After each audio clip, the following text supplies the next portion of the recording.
Hi everybody, welcome to day 4 of our reading of our book. I hope you are continuing to enjoy. I'm going to start this chapter and I do have to skip a part. It's just about some teenage adult things, okay? Because geometry is not a country somewhere near France. I was 14 and it was my first day of high school. I was happy about that, and I was most especially excited about my first geometry class. Yep, I have to admit, those isosceles triangles make me feel hormonal.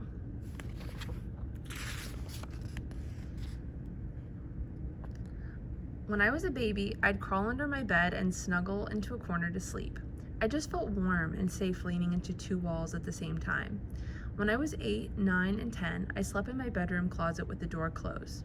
I only stopped doing that because my big sister Mary told me that I was just trying to find my way back into my mother's womb. That ruined the whole closet thing.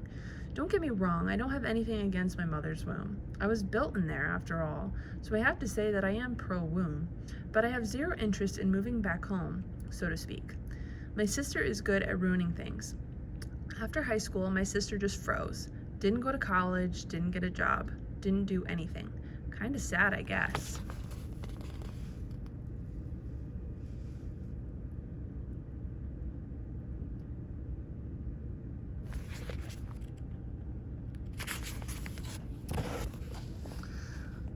But she is also beautiful and strong and funny. She is the prettiest and strongest and funniest person who ever spent 23 hours a day alone in a basement. She is so crazy and random that we call her Mary Runs Away. I'm not like her at all. I am steady. I'm excited about life. I'm excited about school. Rowdy and I are planning on playing high school basketball.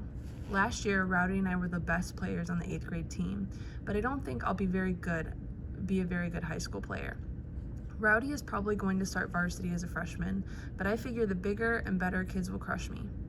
It's one thing to hit jumpers over other 8th graders. It's a whole other thing to score on high school monsters. I'll probably be a bench warmer on the C squad while Rowdy goes on to all-state glory and fame. I'm a little worried that Rowdy will start to hang around with the older guys and leave me behind. I'm also worried that he'll start to pick on me too. I'm scared he might start hating me as much as all the others do. But I am more happy than scared. And I know that the other kids are going to give me crap for being so excited about school, but I don't care. I was sitting in the freshman classroom at Wellpinit High School when Mr. P strolled in with a box full of geometry textbooks. And let me tell you, Mr. P is a weird looking dude. But no matter how weird he looks, the absolutely weirdest thing about Mr. P is that sometimes he forgets to come to school.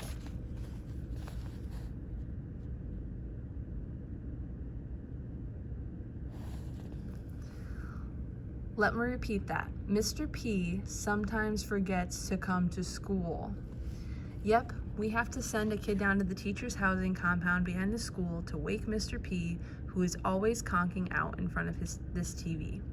That's right, Mr. P sometimes teaches class in his pajamas. He is a weird old coot, but most of the kids dig him because he doesn't ask too much of us. I mean, how can you expect your students to work hard if you show up in your pajamas and slippers?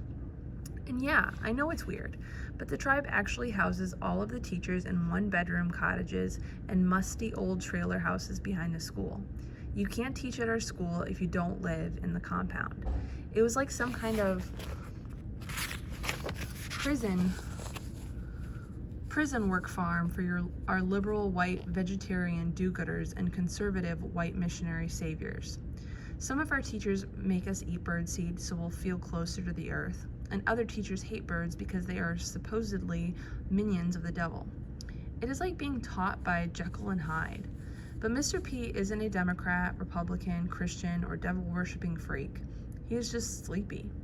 But some folks are absolutely convinced he is, like this Sicilian accountant who testified against the mafia and had to be hidden by that secret witness relocation program.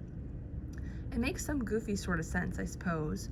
If the government wants to hide somebody, there's probably no place more isolated than my reservation, which is located approximately 1 million miles north of Important and 2 billion miles west of Happy. But geez, I think people pay way too much attention to The Sopranos.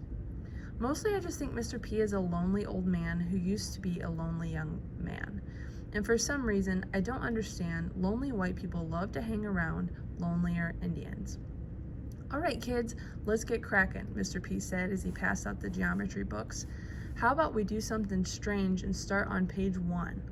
I grabbed my book and opened it up. I wanted to smell it. Heck, I wanted to kiss it. Yes, kiss it. That's right, I am a book kisser. Maybe that's kind of perverted, or maybe it's just romantic and highly intelligent.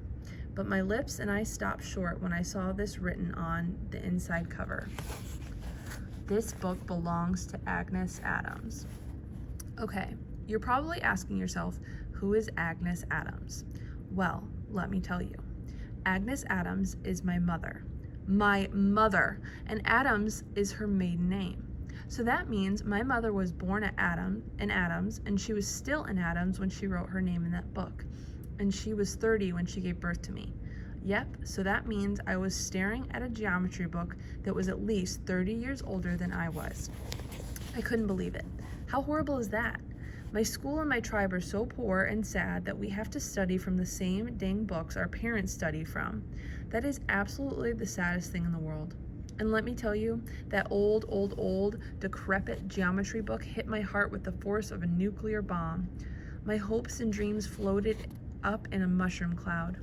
What do you do when the world has declared nuclear war on you?